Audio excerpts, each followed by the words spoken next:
ক্লাসটা যে main topic ক্লাসের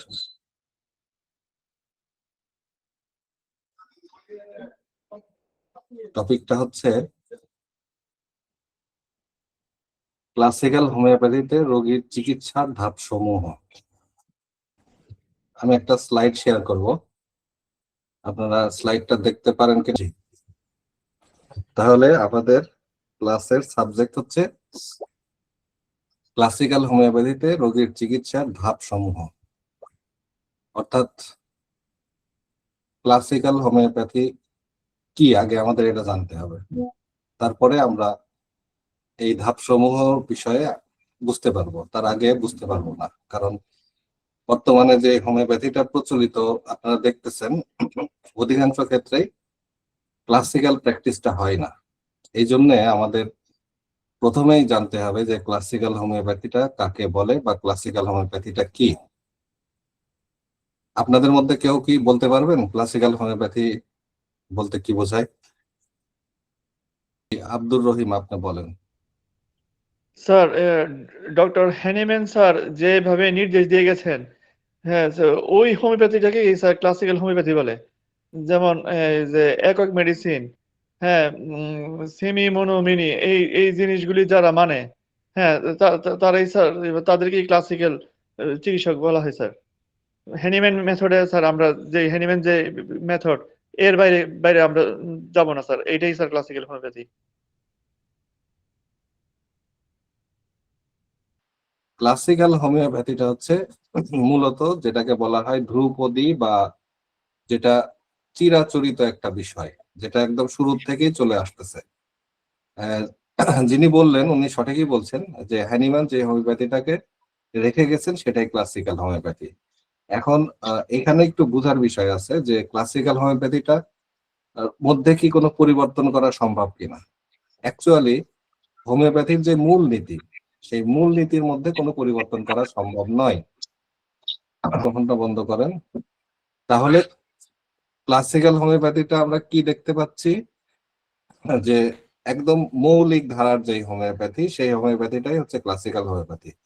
ক্লাসিক্যাল হোমিওপ্যাথি হচ্ছে যে মূল হোমিওপ্যাথির যে মূল নীতি, সেই মূল নীতিগুলো নিষ্ঠার সাথে অনুসরণ করাটাই হচ্ছে ক্লাসিক্যাল হোমিওপ্যাথি। কিন্তু এই ক্লাসিক্যাল হোমিওপ্যাথির মূল নীতির মধ্যে কোনো পরিবর্তন কি আদৌ সম্ভব? মূল নীতি যেগুলা একদম মূল নীতি বলতে কি বোঝায়? যেরকম মধ্যাকর্ষণ শক্তি, নিউটন একটা আবিষ্কার করছেন মধ্যাকর্ষণ শক্তি, এটা হচ্ছে কি একটা মূল নীতি। ঠিক আছে, এই মূল নীতির মধ্যে অ্যাকচুয়ালি আপনার পরিবর্তন সম্ভব নয়।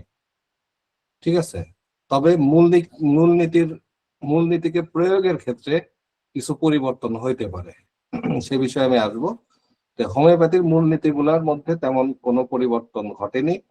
বিশেষ করে যারা ক্লাসিক্যাল হোমিওপ্যাথিকে আরেকটু আগিয়ে নিয়ে যাওয়ার জন্য, জ্ঞান বিজ্ঞানের সাথে সামঞ্জস্য রাখার জন্য যারা সবসময় অবদান রাখছেন, হ্যানিম্যানের পরে ডাক্তার বাউনিং হোসেন, ডাক্তার হেনিং, ডাক্তার কেন্ট এবং বর্তমান যুগে প্রফেসর জর্জ ভিতলগাস, উনি হোমিওপ্যাথির যে প্রিন্সিপালস গুলা সেগুলা নিয়ে বিজ্ঞানের সাথে রিলেট করার জন্য উনি কাজ করছেন। ঠিক আছে, কিন্তু উনারা কখনোই মূলনীতি থেকে সরেন নাই।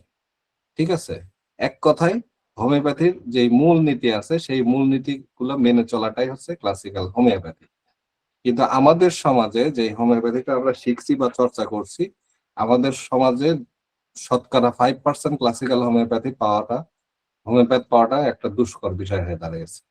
আমরা আপনাদেরকে এই ক্লাসিক্যাল হোমিওপ্যাথি চর্চার ক্ষেত্রে আমরা যেই আজকের টপিকটা সিলেক্ট করেছি, ক্লাসিক্যাল হোমিওপ্যাথি রোগী চিকিৎসার ধাপসমূহ, সেই বিষয়টা নিয়ে আলোচনা করব। তার আগে আমরা একটু ক্লাসিক্যাল হোমিওপ্যাথি কি জিনিস সেটা বোঝার জন্য চেষ্টা করলাম। আমরা আরেকটু চেষ্টা করব যে ক্লাসিক্যাল হোমিওপ্যাথির যে মূলনীতি আছে সেই মূলনীতিটার মধ্যে কতটুকু পরিবর্তন করা যায়।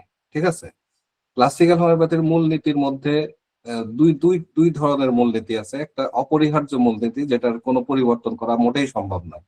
যেরকম বলছিলাম ওই যে আপনার মধ্যাকর্ষণ শক্তি, যেটা রুলস এর মধ্যে কোনো পরিবর্তন নাই। ঠিক আছে, হোমিওপ্যাথির মৌলিক যে নীতি, যেরকম আপনার সিমিলিয়া, সিমিলিবাস, কিউরেন্টার, এটার মধ্যে কোনো ধরনের পরিবর্তন করা সম্ভব নয়। ইন্ডিভিজুয়ালাইজেশন বা ব্যক্তি স্বতন্ত্রকরণ, অর্থাৎ আপনার একটা রোগী দেখতে গেলে রোগীর একটা চিত্র তৈরি করতে হয়, সেটার মধ্যে কোনো পরিবর্তন করা সম্ভব নয়। ঠিক আছে? এবং যে জীবনী শক্তির তত্ত্ব, যে মায়াজমেটিক তত্ত্ব, এই মায়াজমের মধ্যে কোনো পরিবর্তন করা সম্ভব নয়। হ্যাঁ, এমন হইতে পারে যে নতুন মায়াজম আবিষ্কার হইতে পারে, যেরকম হ্যানিম্যান 3টা মায়াজম আবিষ্কার করে রেখে গেছেন। ঠিক আছে? সোরা সিফিলিস সাইকোসিস, সরি, এই 3টা মায়াজম উনি রেখে গেছেন। এরপরে কি আর মায়াজম আবিষ্কার হয় নাই? মায়াজম আবিষ্কার হয়েছে, যেরকম এখন মায়াজম বলা হয় টিউবারকুলোসিস মায়াজম। ঠিক আছে? তারপরে ক্যান্সার মায়াজম বলা হয়। তবে ক্যান্সার নিয়ে দ্বিমত আছে, টিউবারকুলি নাম নিয়ে এখনো তেমন কোনো দ্বিমত নাই। এবং আরেকটা হচ্ছে আপনার বর্তমানে ড্রাগ মায়াজম নামে একটা মায়াজম খুবই প্রচলিত আছে, এবং এটাকে মায়াজম হিসেবে ধরা হয়, যেটা রোগের আপনার আহ ওষুধের ভুল ব্যবহারের কারণে যে মায়াজমটা সৃষ্টি হয়। ঠিক আছে? এই মায়াজম গুলোর মধ্যে, অর্থাৎ এই প্রিন্সিপাল গুলোর মধ্যে অ্যাকচুয়ালি হাত দেওয়ার কোনো অবকাশ নাই, এগুলারে চেঞ্জ করা যায় না। ঠিক আছে? রোগীর চিকিৎসা করতে গেলে এগুলা ঘুরে ফিরেই আসে এবং লাগে, এগুলা ছাড়া রোগীর চিকিৎসা করা যায় না। আর একটা আছে কি, সেকেন্ডারি প্রিন্সিপাল গুলা, যেগুলার মূলনীতি ঠিক রেখে যেগুলাকে কিছুটা পরিবর্তন করা যায়। যেরকম আমরা ওষুধ দিয়ে থাকি, মূলনীতি কি, সদৃশ্য নীতিতে ওষুধ দিতে হবে, সিমিলিমাম ওষুধ দিতে হবে। ঠিক আছে? বা সিমিলার ওষুধ দিতে হবে, এটা হচ্ছে মূলনীতি। কিন্তু রোগীর ক্ষেত্রে, কোন রোগীর ক্ষেত্রে, সেটা রোগীর ভাইটাল ফোর্সের উপরে ডিপেন্ড করে। রোগীর ক্ষেত্রে কাকে কত পোটেন্সি দিবেন সেটা পরিবর্তন করা যায়। যেমন কারো ক্ষেত্রে 30, কারো ক্ষেত্রে 200, কারো ক্ষেত্রে 50 মিলিসিমাল, কারো ক্ষেত্রে আপনার ডেসিমাল স্কেল, ঠিক আছে, সেন্টেসিমাল স্কেল, এইগুলো পরিবর্তন করা যায়। ঠিক আছে? কিন্তু ওই আপনার যেই পোসোলজির যে মূলনীতি, সেটাকে আপনি কোনোভাবেই পরিবর্তন করতে পারবেন না। যেরকম কেস টেকিং একটা বিষয়, কেস টেকিং এর ক্ষেত্রে আপনি কিছু পরিবর্তন করতে পারবেন, সেটা রোগীর অবস্থা ভেদে পরিবর্তন করতে পারবেন, বাট কেস টেকিং করবো না এই পরিবর্তনটা করতে পারবেন না। যদিও আমাদের সমাজে অধিকাংশ ডাক্তাররাই সঠিকভাবে কেস টেকিং করেন। ঠিক আছে? তারা কেস টেকিং করেন না, এটাই হচ্ছে মূলনীতির মধ্যে হাত দেওয়া, যে তারা এত পণ্ডিত হয়ে গেছেন যে কেস টেকিং না করে তারা রোগীর চেহারা দেখে ওষুধ দিয়ে দিতে পারেন, রোগীর কাছ থেকে একটা দুইটা কথা শুনে ওষুধ দিয়ে দিতে পারেন। এটা ক্লাসিক্যাল হোমিওপ্যাথি হয় না। ক্লাসিক্যাল হোমিওপ্যাথির মধ্যে এই বিষয়গুলো মাস্ট থাকতেই হবে, এইগুলো ছাড়া ক্লাসিক্যাল হোমিওপ্যাথি সম্ভব নয়। ঠিক আছে? আপনারা কথাটা কি বুঝতে পারছেন? আমার আমার কথা কি একটু জটিল হচ্ছে? না স্যার, বুঝতে পারছি, বাট কেস টেকিং এর বিষয়টা যদি স্যার ক্লিয়ার করতেন না, তাহলে আমি হয়তো তো বুঝতে ধাপে ধাপে, ক্লিয়ার। আমি তো বলছি ধাপ সমূহ নিয়ে আলোচনা করবো, এই জন্য অপেক্ষা করতে হবে, ধারাবাহিকতা আমি মেনটেন করবো। ঠিক আছে? জি আগে স্যার, বুঝতে ক্লাসিক্যাল, আমি ধন্যবাদ। এখন ধাপের মধ্যে যাই নাই। ক্লাসিক্যাল হোমিওপ্যাথি কি আগে সেইটা বোঝেন, কেন আপনারা হোমিও ডাইজেস্টে আসবেন, কেন আপনারা ক্লাস করবেন। আমরা যে শিক্ষাটা দিব, এই আপনারা কলেজে যে শিক্ষাটা পাবেন এটা সুপারফিশিয়াল শিক্ষা। ঠিক আছে? কিন্তু আমাদের কাছে যে শিক্ষাটা পাবেন এটা হচ্ছে একদম প্রপার, আপনাকে ক্লাসিক্যাল হোমিওপ্যাথি তৈরি করার যে শিক্ষা, আমরা সেটা দিব।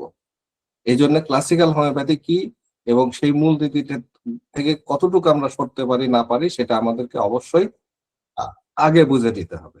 ঠিক আছে? তারপরে আপনি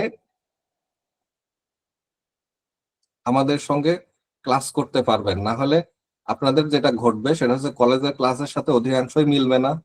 যদিও আমাদের ক্লাস আপনাদের পুরো সিলেবাস কভার করবে, পরীক্ষায় নিশ্চিন্তে পাস করতে পারবেন, হেসে খেলে পাস করতে পারবেন, এতে কোনো সন্দেহ নাই। ঠিক আছে? এই ব্যাপারে কোনো সন্দেহ নাই, এটা একদম গ্যারান্টেড। যদি আপনারা আমাদের কথা শোনেন, না শুনলে কেউই পাস করাতে পারবে না। আমরা তো আপনাদের বাড়ি যেয়ে পড়ায় দিয়ে আসতে পারবো না। ঠিক আছে? কিন্তু কিন্তু পরীক্ষায় পাশ করে তো আপনি ডাক্তার হতে পারবেন না, কেউ পারতেছে না বর্তমানে। একটু চিত্রটা দেখেন, এখন এখানে যারা ইন্টার্নি করবেন, চতুর্থ বর্ষের পরীক্ষা দিচ্ছেন, আমি আপনাদেরকে যদি বলি যে এখন আপনারা রোগী দেখতে শুরু করেন, পারবেন? পারবেন না, আমার আমার আমার বিশ্বাস পারবেন না। ঠিক আছে? আমি দেখি নাই, ঠিক আছে? আর যারা কম বেশি শুরু করছে তারা ক্লাসিক্যাল করতে পারবে না, তারা ক্লাসিক্যাল করতেই পারবে না, এটা আমি একদম লিখিত দিতে পারবো। ঠিক আছে? কারণ তারা ক্লাসিক্যাল হোমিওপ্যাথি কি জানেই না, শেখেই নাই। ঠিক আছে, আজকে সেই ক্লাসিক্যাল হোমিওপ্যাথি করতে গেলে আপনার যে ধাপগুলা অতিবাহিত করতে হবে সেইগুলাই হচ্ছে মূল আলোচ্য বিষয়।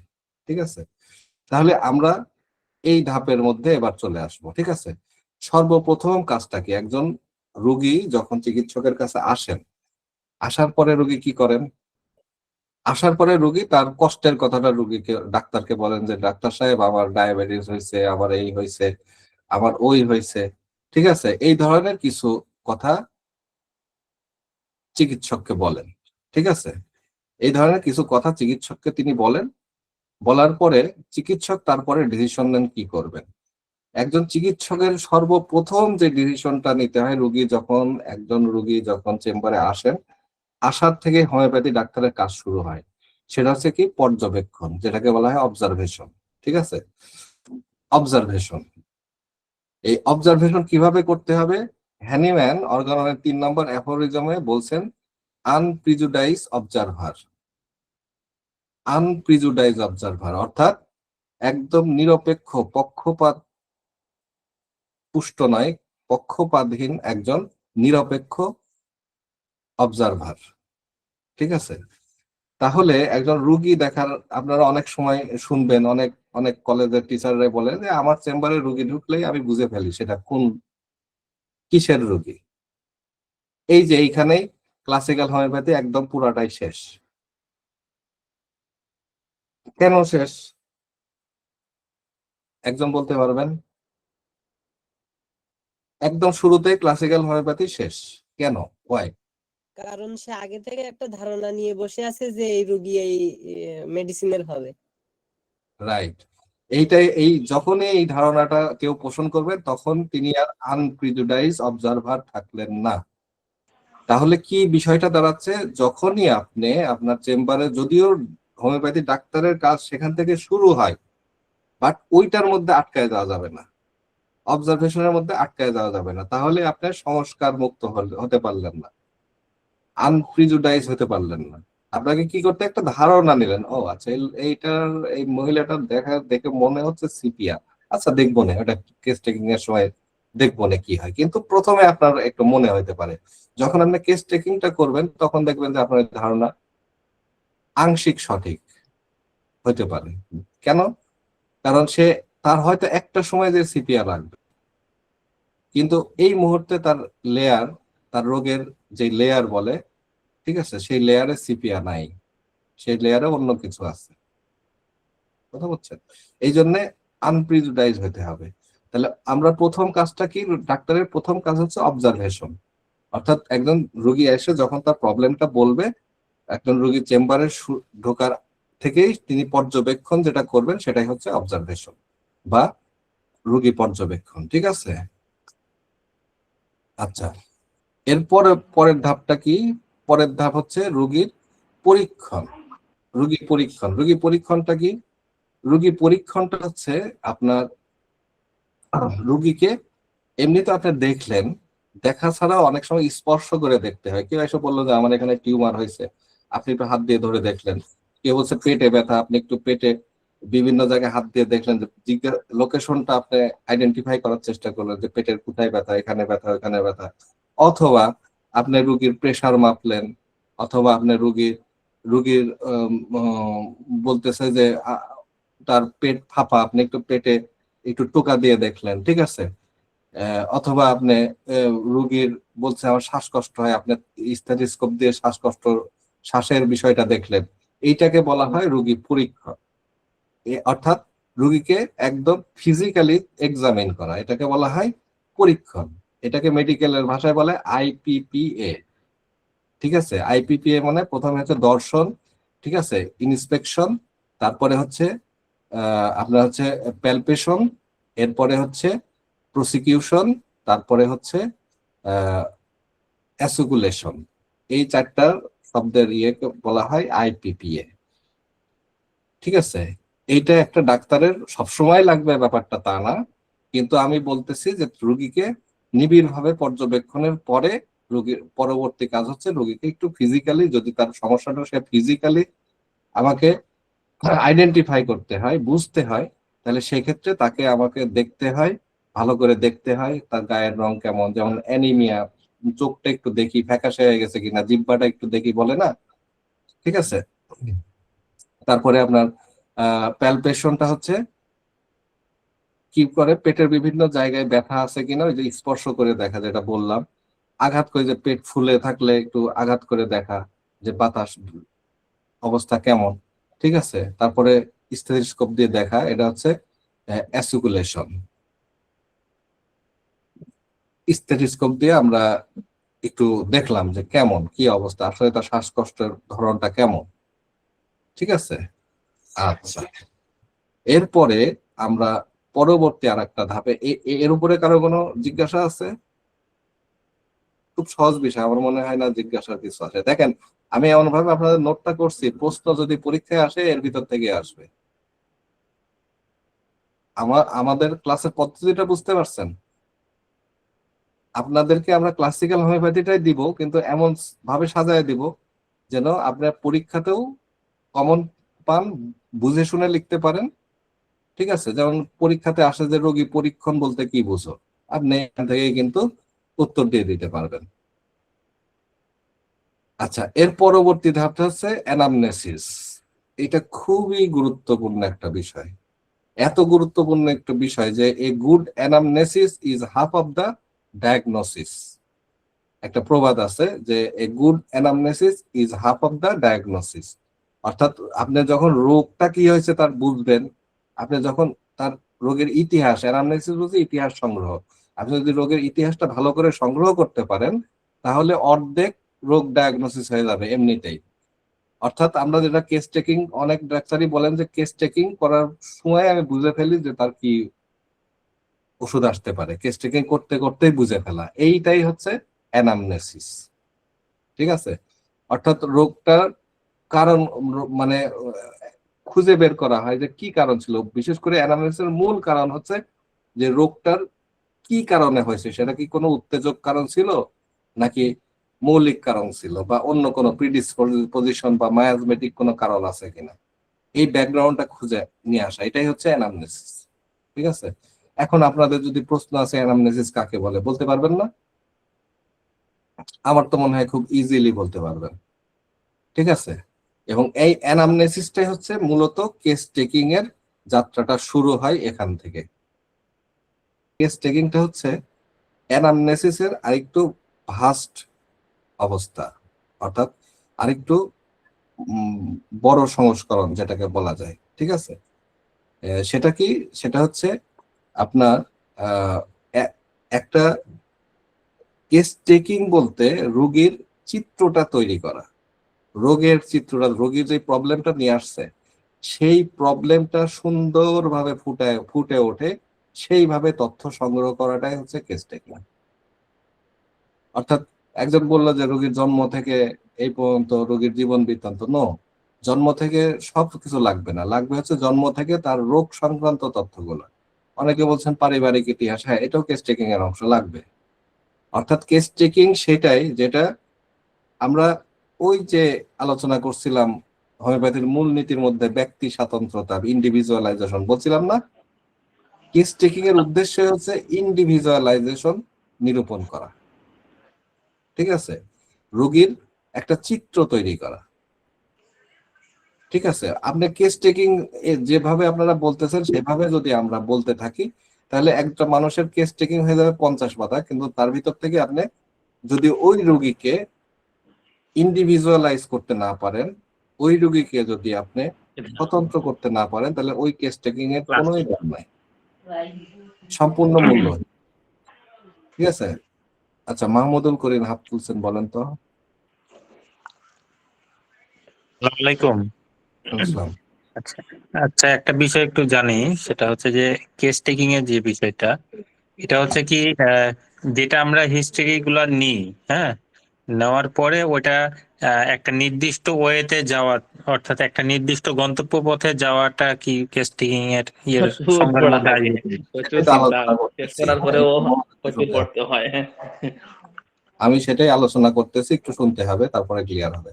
আচ্ছা, নাজিম উদ্দিন আপনি হাত তুলছেন। আসসালামু আলাইকুম স্যার, আপনি ভালো আছেন স্যার? জি জি, আপনাকে কোথায় যেন স্যার এর আগে ক্লাসে দেখছিলাম বোধহয়।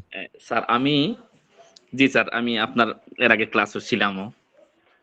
স্যার একটা বিষয় হলো গিয়ে আমরা কয়টা স্টেপ ফলো করে আমরা রোগ লিপিটা মানে পরিপূর্ণভাবে সমাপ্ত করতে পারি এটা এবং নিয়ে আলোচনা হবে, সঠিকভাবে? সামনে সামনে আলোচনা হবে, ঠিক আছে। জি স্যার।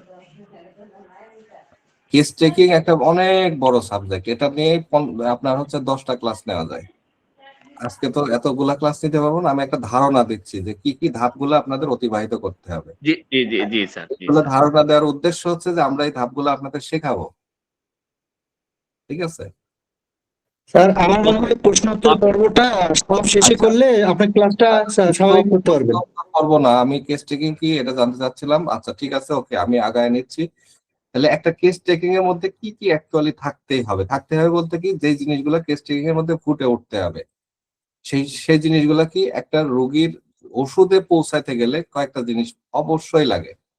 সেটা হচ্ছে তার প্রধান কষ্টটা কি, বর্তমান সমস্যা, রোগীদের সমস্যা নিয়ে আসছে, রোগীর আহ পারিবারিক অবস্থা, অর্থাৎ বংশগত কোনো রোগ প্রবণতা আছে কিনা সেটা ফাইন্ড আউট করা, রোগীর মানসিক অবস্থা, রোগের মানে রোগীর তার মন মেজাজ কেমন, তার রাগ ভয় ইত্যাদি, সে কি টাইপের স্বপ্ন দেখে, স্বপ্নের ব্যাপারটা সবসময় নাও আসতে পারে।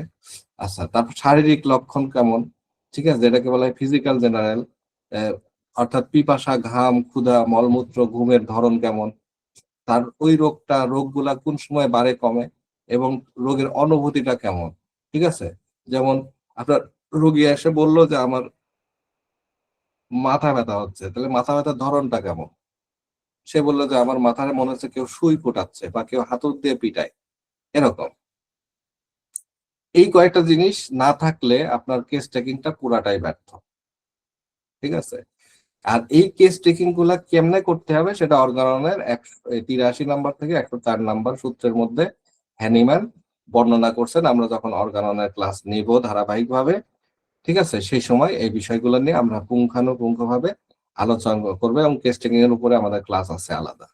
আমাদের কেস টেকিং ক্লাসটা নিবেন সম্ভবত আমাদের আরেকজন টিচার নাজিম উদ্দিন, ঠিক আছে, উনি এই বিষয়ে পরিপূর্ণভাবে ক্লাস নেবেন, ঠিক আছে। আচ্ছা, তাহলে কেস টেকিংটা কি?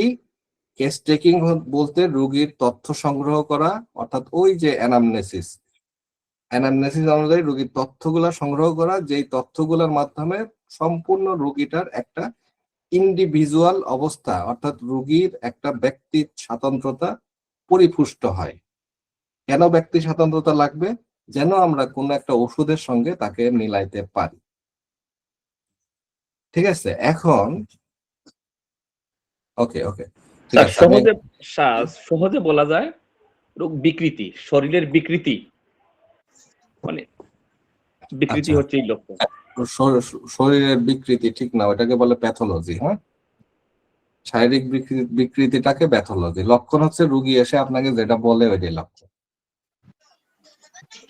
ঠিক আছে। তারপরে আপনি আরো লক্ষণ বের করবেন, সেগুলো হচ্ছে সাইন বা সিমটম বলে। আপনার যেটাকে আপনার আহ কি বলে, রোগ লক্ষণ, আর একটা আছে লক্ষণ, আর একটা চিহ্ন সাইন বলে, ঠিক আছে, যেগুলো আপনি বের করবেন। হ্যাঁ, সাবজেক্টিভ লক্ষণ আর হচ্ছে অবজেক্টিভ লক্ষণ, আমি আলোচনা করতে থাকি। তারপরে এই লক্ষণ, আর একটা হচ্ছে লক্ষণ সমগ্রতা, ঠিক আছে। লক্ষণ সমগ্রতাটা কি? লক্ষণ সমগ্রতা হচ্ছে যে একজন রোগীর শারীরিক, মানসিক এবং সাধারণ লক্ষণকে একটি সুশৃঙ্খল ভাবে সাজানো, যেখানে তার একটা ব্যক্তিত্ব, ইন্ডিভিজুয়ালাইজেশন যেটাকে বলা হয়, সেই ছবিটা ফুটে ওঠে, তাকে বলে লক্ষণ সমষ্টি, ঠিক আছে। তাহলে লক্ষণ সমষ্টি এইটা যেন তৈরি হয়, যে আগে যেটা বলছিলাম যে কেস টেকিংয়ের উদ্দেশ্যই হচ্ছে ইন্ডিভিজুয়ালাইজেশন, অর্থাৎ রোগীর যে চিত্র সেটাকে প্রস্ফুটিত করা।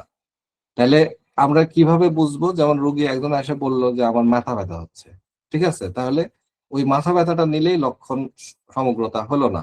লক্ষণ সমগ্রতাটা তখনই হবে যে ওই মাথা ব্যথার সময় তার মধ্যে কি কি পরিবর্তন ঘটে, মাথা ব্যথার সময় তার মেজাজ কেমন থাকে, মাথা ব্যথার ধরন কেমন, মাথা ব্যথার সময় তার পিপাসা ঘাম কেমন হয় বা এগুলো আদৌ আছে কিনা, মাথা ব্যথাটা কোন সময় বাড়ে কোন সময় কমে, যখন আপনি এরকম খুঁটায় খুঁটায় প্রশ্নগুলো নেবেন তখন সেটা হবে লক্ষণ সমগ্রতা, টোটালিটি অফ সিমটমস। ঠিক আছে, আর এই টোটালিটি অফ সিমটমসটাই হচ্ছে অ্যাকচুয়ালি এটাকেই রোগ বলা হয় হোমিওপ্যাথির ভাষায়। ঠিক আছে, এগুলো আমরা ধাপে ধাপে আসবো। তাহলে লক্ষণ সমগ্রতাটা যদি কেস টেকিং এর মধ্যে ফুটায় না ওঠে তাহলে ওই কেস টেকিংটা টোটালি বাদ। কথা বুঝছেন? ওই যে একটু আগেই যেটা আলোচনা করছিলাম কেস টেকিং এর মধ্যে কি কি থাকে, কেস টেকিং এর মধ্যে যে বিষয়গুলো থাকে এই বিষয়গুলোই হচ্ছে টোটালিটি অফ সিমটম। ওকে, তারপরে আপনার এই যে একটু আগে যেটা বলছিলেন যে রোগের যে বিকৃতি, এই যে বিকৃতি এটাই হচ্ছে প্যাথোলজিক্যাল অবস্থা। ঠিক আছে, প্যাথোলজিক্যাল পরিবর্তন হলে শরীরের সুস্থ অবস্থার বিকৃতি, অর্থাৎ একটা মানুষের চোখ স্বাভাবিকভাবেই যেটা দেখা যায় সেরকম থাকবে, কিন্তু দেখলেন যে চোখের নিচে ফোলা, দুই চোখের নিচে ফুলে থলির মতো হয়ে আছে, এটা একটা বিকৃতি। ঠিক আছে, তাহলে এটা হচ্ছে একটা প্যাথোলজিক্যাল অবস্থা, ওইটা কিন্তু রোগ না, ওটা হচ্ছে প্যাথোলজিক্যাল অবস্থা। ঠিক আছে, মানুষের শরীর সবসময় একটা নির্ধারিত ভাবে একটা নির্ধারিত রিদম মেনটেন করে একটা নির্ধারিত নিয়ম মেনে চলে। ঠিক আছে, সেই নিয়মের যখন ব্যত্যয় ঘটে সেটা হইতে পারে মায়াজমের কারণে, সেটা হইতে পারে প্রিডিসপোজিশনের কারণে, বিভিন্ন জীবাণু বা বিষক্রিয়া বা আভ্যন্তরীণ কোনো প্রবলেম, মানসিক প্রবলেমের কারণে হইতে পারে।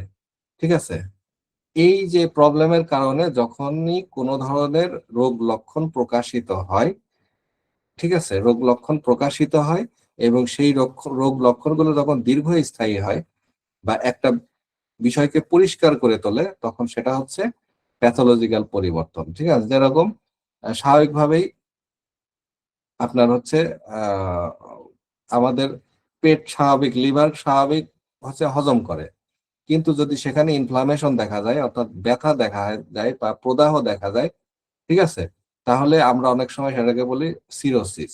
ঠিক আছে, এই সিরোসিসটাকে আমরা বলতেছি কি প্যাথোলজি, এই সিরোসিসটাকে আমরা বলতেছি প্যাথোলজি। অথবা হোমিওপ্যাথি এলোপ্যাথিতে এই পর্যন্তই শেষ, এলোপ্যাথিতে প্যাথোলজি এই পর্যন্তই শেষ, কিন্তু হোমিওপ্যাথি আরেকটা অ্যাডভান্স। হোমিওপ্যাথিতে আবার এইটা করা হয় যে আপনার কোনো মানসিক অবস্থায় যখন কোনো মানসিক শক বা কোনো মানসিক বেদনা বা কোনো মানসিক আঘাত ইত্যাদি কারণে যদি কোনো ব্যক্তির আচরণের মধ্যে অস্বাভাবিকতা পাওয়া যায় সেটাও একটা প্যাথোলজিক্যাল পরিবর্তন। ঠিক আছে, এই জিনিসটাও ডাক্তারকে কেস টেকিং এর সময় লক্ষ্য করতে হয় এবং নোট ডাউন করতে হয়। এটাও একটা কেস টেকিং এর একটা অপরিহার্য বিষয়, মাথায় রেখেই করতে হয়, আগাতে হয়। ঠিক আছে,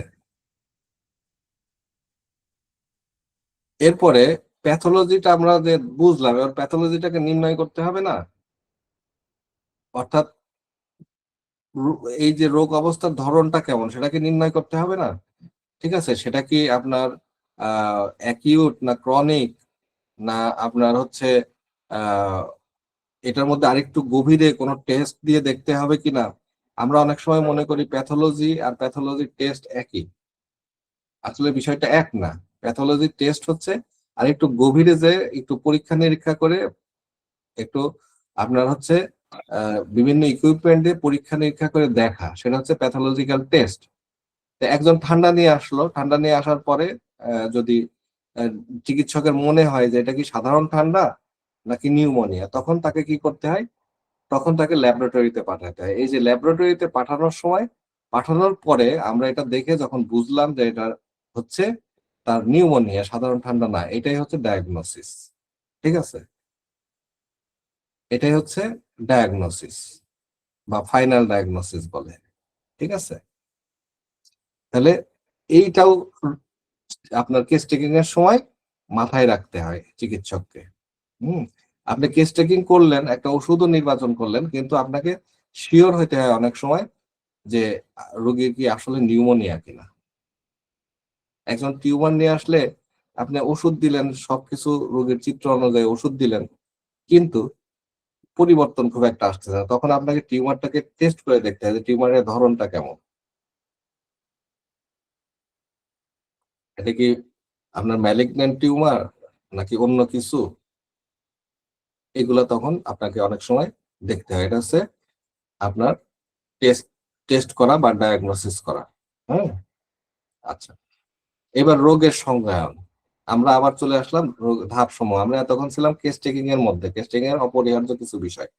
এই যে পুরা কেস টেকিংটা করলাম, করার পরে আমাকে একজন ক্লাসিক্যাল চিকিৎসককে ভাবতে হবে যে আমি যে কেস টেকিং গুলা করলাম, এখন আমাকে বুঝতে হবে তার রোগটা কি। তার রোগটা কি অ্যাকিউট রোগ নাকি ক্রনিক রোগ? ঠিক আছে, অ্যাকিউট রোগ নাকি ক্রনিক রোগ। তাহলে রোগ কাকে বলে সেটাই হচ্ছে অ্যাকচুয়ালি আপনার হচ্ছে রোগের সংজ্ঞা বা কনসেপ্ট অফ ডিজিজ। কিন্তু হোমিওপ্যাথিতে তো রোগের নাম ধরে রোগ হয় না। ঠিক আছে, হোমিওপ্যাথিতে রোগ হয় কি, এই যে সবকিছু মিলানোর পরে আমাদেরকে বুঝতে হয় যে রোগটা কি অ্যাকিউট না ক্রনিক, নাকি রোগটা এটা ক্রনিক হলে কোন টাইপের ক্রনিক। এই যে এই বিশ্লেষণটাই হচ্ছে রোগের সংজ্ঞায়ন করা। এটা খুবই একটা ইম্পর্টেন্ট জিনিস। এলোপ্যাথিক কনসেপ্ট আর হোমিওপ্যাথিক কনসেপ্ট এক না। এলোপ্যাথিতে বলে দিল যে আপনার তো এটা টিউমার হয়েছে, এলোপ্যাথিতে বলে দিল আপনার লিভার সিরোসিস হয়েছে, এখানেই শেষ। কিন্তু হোমিওপ্যাথিতে লিভার সিরোসিসটা কেন হলো, ব্যাকগ্রাউন্ডটা কি, ওই ব্যাকগ্রাউন্ডটাই হচ্ছে সংজ্ঞা। ওই ব্যাকগ্রাউন্ডটাই হচ্ছে রোগের সংজ্ঞা, যে ওইটাই আসলে রোগ। তার রোগটা কি ছিল, সাপোজ তার রোগটা ছিল সিফিলিটিক, ঠিক আছে, তখন আমাকে চিন্তা করতে হবে যে একে আমি কোন লাইনে চিকিৎসা করব। ক্লিয়ার বিষয়টা? আচ্ছা, এরপরে এই কেস টেকিং এর পরের কাজ কিন্তু এগুলা। কেস টেকিং এর পরে আর কি করতে হয়, রোগের কারণ তত্ত্ব বের করতে হয়, যেটাকে বলা হয় ইটিওলজি। ঠিক আছে, রোগের কারণটা বের করতে হয়, যেটাকে বলা হয় কি ইটিওলজি। স্যার স্যার 6 নম্বর স্লাইডটা যদি একটু দিতেন আরেকবার।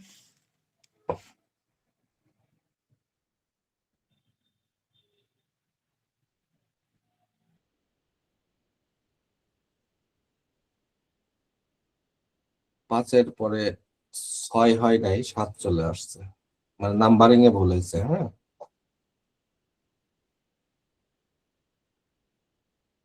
আপনি কি 5টা দেখতে চাচ্ছেন?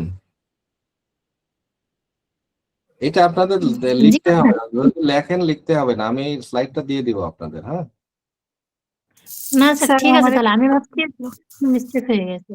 না এটা হচ্ছে 6 না, ওইটা ইয়ে হয়ে গেছে, মানে নাম্বারিং এ মিস্টেক হয়েছে। হ্যাঁ, এরপরে হচ্ছে কারণ তত্ত্ব বা ইটিওলজি। আমরা কিন্তু আস্তে আস্তে কেস টেকিং করার পরে এই যে গভীরে ঢুকতেছি। একজন চিকিৎসক কিন্তু ওই কেস টেকিং করে বসে থাকেন না, তারপরে তার স্যার কাজ। আমার একটা প্রশ্ন ছিল। ঠিক আছে, প্রশ্ন এখনই বলতে হবে? আচ্ছা স্যার পরে বলবো। একটু মনে রাখেন, আর প্রাসঙ্গিক হলে এখনই বলেন। স্যার আমি বলতে চাচ্ছিলাম যে কেস টেকিং করার পর কি আগে মায়াজমটা নির্ণয় করতে হয় নাকি আগে না ঔষধ না না, কোনটা হবে সেটা? নির্ণয় করতে হয় সেটা বলি নাই। আমি বলছি এটা কেস টেকিং করার পরে, ঠিক আছে, আপনাকে ভাবতে হবে, কোনো কিছুতে আপনি ডিসিশনে আসতে পারবেন না। ঠিক আছে, আপনাকে আগে এইগুলা নিয়ে ভাবতে হবে। হ্যাঁ, এই ভাবনাগুলাকে পরে একত্রিত করতে হবে, কিভাবে সেটাও আসতেছি। হ্যাঁ, আচ্ছা স্যার। আচ্ছা, এরপরে আপনাকে এই ভাবনার মধ্যে আর একটা কি কোন স্টেজটা আসতে হবে, সেটা হচ্ছে কেন রোগ উনার এই কাজটা হলো, এই রোগটা হলো, যেটাকে হোমিওপ্যাথিতে যে 3টা কারণ বলা আছে, একটা হচ্ছে ফান্ডামেন্টাল কজ, আর একটা হচ্ছে এক্সাইটিং কজ, আর একটা হচ্ছে মেইনটেনিং কজ। ঠিক আছে, ফান্ডামেন্টাল কজটা কি, এটা কি কোনো মায়াজমের প্রভাবে হয়েছে কিনা সেটা আপনি কিভাবে বুঝবেন, যখন আপনি ওই যে রোগীর রোগের অবস্থা এবং পারিবারিক ইতিহাসগুলো দেখবেন, তখন দেখবেন যে এটার মায়াজমটা আস্তে আস্তে পরিষ্কার হবে। তখন আপনি মিলাবেন ওর মধ্যে যে তার অতীতের ফ্যামিলির মধ্যে কি ছিল না ছিল, এগুলো যখন মিলাবেন তখন আস্তে আস্তে তার এই মায়াজমেটিক অবস্থাটা চলে আসবে। যেরকম একজনের আপনার হচ্ছে 15-20 দিন পর পর জ্বর আসে, আর একজনের আপনার বছরে 2 বার জ্বর আসে। দুইজনের জ্বরের কারণ একরকম না, ঠিক আছে? যার ঘন ঘন জ্বর আসে তার ভিতরে কোনো মায়োজমেটিক ঝামেলা আছে অথবা কোনো প্রিডিসপোজিশন আছে, ঠিক আছে? আর একটা হচ্ছে উত্তেজক কারণ। উত্তেজক কারণটা কি, দেখা যাচ্ছে একজনের ঘা হয়েছে, তার ঘাওটা কি, তার ঘাওটা হচ্ছে অ্যাকিউট, এটা কোনো ক্রনিক ঘাও না, ঠিক আছে? আপনি বা একজনের পেট খারাপ হয়েছে, আপনি তাকে ইনভেস্টিগেশন করার পরে কেসটা এর মধ্যে আপনি দেখলেন যে আসলে সে প্রায় বাসি খাবার খায়, বাসি খাবার খাওয়ার পরেই তার পেটে ব্যথা হয়, বা সে রোদের মধ্যে কাজ করে, তার রোদের কাজ শেষে তার মাথা ব্যথা হয়, আর কোনো কারণ নাই। তার এই কারণটা দূর করে দিলে এমনি রোগ ভালো হয়ে যাবে, ওষুধও লাগে না অনেক সময়, ঠিক আছে? আর একটা কি মেনটেনিং কজ, ঠিক আছে? এমন কিছু কাজ আছে যেটা, যেমন যেটা তার রোগ সারাতে বাধা দেয়। হ্যাঁ, যেরকম একজন মানুষের অ্যাজমা, সে এমন একটা ঘরে বসবাস করে যে ঘরটা এমন স্যাঁতসেঁতে, এমন অপরিচ্ছন্ন যে তার অ্যাজমা, ভালো মানুষ দিলেও ওই জায়গায় অ্যাজমা হয়ে যাবে, ঠিক আছে? অথবা কোনো মানুষ মেন্টালি খুব, সে ইরিটেবল, খুবই খিটখিটে মেজাজের, ব্যাকগ্রাউন্ডে কি দেখলেন, তার ব্যবসায়িক ভাবে সে এত ক্ষতির মধ্যে আছে যে আসলে ওই ক্ষতি না পোষানো পর্যন্ত তাকে, তার এই ইরিটেবিলিটি যাবে না, ঠিক আছে? অথবা ব্যবসায়িক ক্ষতি তো সবসময় পোষানো যায় না, অথবা এমন কোনো ওষুধ দিতে হবে যে ওষুধটা তার সাথে ম্যাচিং করে এবং তার ওই ক্ষতিটার প্রভাবটা কমায় দেয়, ঠিক আছে? আবার ইদানিং অনেক মানুষের ডায়াবেটিস হয়, ঠিক আছে? ডায়াবেটিসের পিছনে ব্যাকগ্রাউন্ডে অনেক সময় আপনার এই মেনটেনিং কস্টটা ফ্যাক্টর হয়ে যায়, সে সারা জীবন বসে বসে কাটায় দিল, ঠিক আছে? কিন্তু কোনো কাজই পরিশ্রমই করে নাই, তার শরীরের যেই আপনার কার্বোহাইড্রেট সেটা খরচই হয় না, সুগার খরচই হয় না, ঠিক আছে? আচ্ছা, তারপরে আর একটা জিনিস চিকিৎসকের মাথায় রাখতে হয়, সেটা হচ্ছে এই রোগের সংক্রান্ত কোনো জটিলতা আছে কিনা। এখন রোগের জটিলতা বলতে কি, জটিল রোগ ব্যাপারটা এরকম না, ঠিক আছে? সেটা হচ্ছে ওই রোগের কারণে অন্য একটা রোগ হচ্ছে কিনা, ঠিক আছে?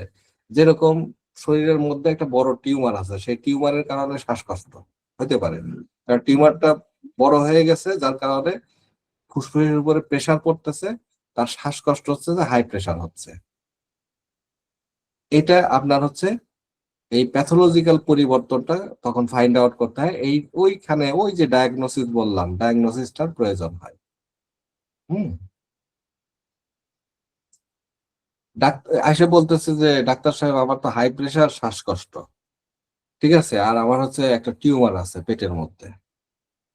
আপনি তখন তার সমস্ত তথ্য নেওয়ার পরে আপনার সন্দেহ হলো যে পেটের টিউমারের কারণে, আপনি হাত দিয়ে পর্যবেক্ষণ করে দেখলেন যে টিউমারটা বড়, আপনি তখন দেখলেন কি যে তার একটা টেস্ট দেওয়া দরকার। তখন টেস্ট করে দেখলেন যে টিউমারটা এত বড় হয়ে গেছে যে তার হার্টে চাপ দিচ্ছে এবং ফুসফুসে চাপ দিচ্ছে, যার কারণে তার শ্বাসকষ্ট হচ্ছে এবং ইয়ে হচ্ছে। তার মানে এটা হচ্ছে কমপ্লিকেশন, অর্থাৎ ওই টিউমার ভালো না হওয়া পর্যন্ত, ওই টিউমারটা ছোট না হওয়া পর্যন্ত তার শ্বাসকষ্ট বা এগুলা নিয়ন্ত্রণে আসবে না।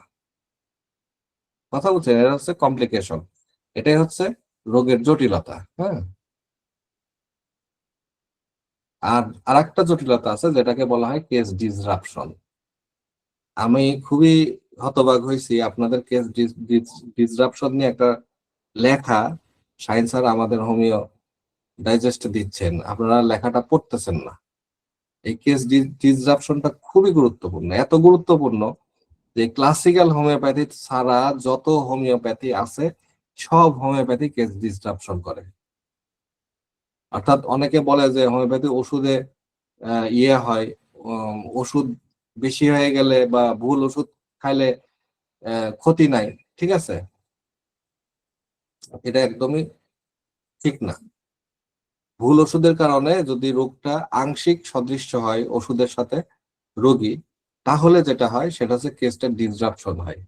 এবং আমি আমার অবজারভেশন যে যারা নতুন চিকিৎসক, ঠিক আছে, যারা কম অভিজ্ঞ চিকিৎসক, তারা দেখবেন যে প্রচুর পরিমাণে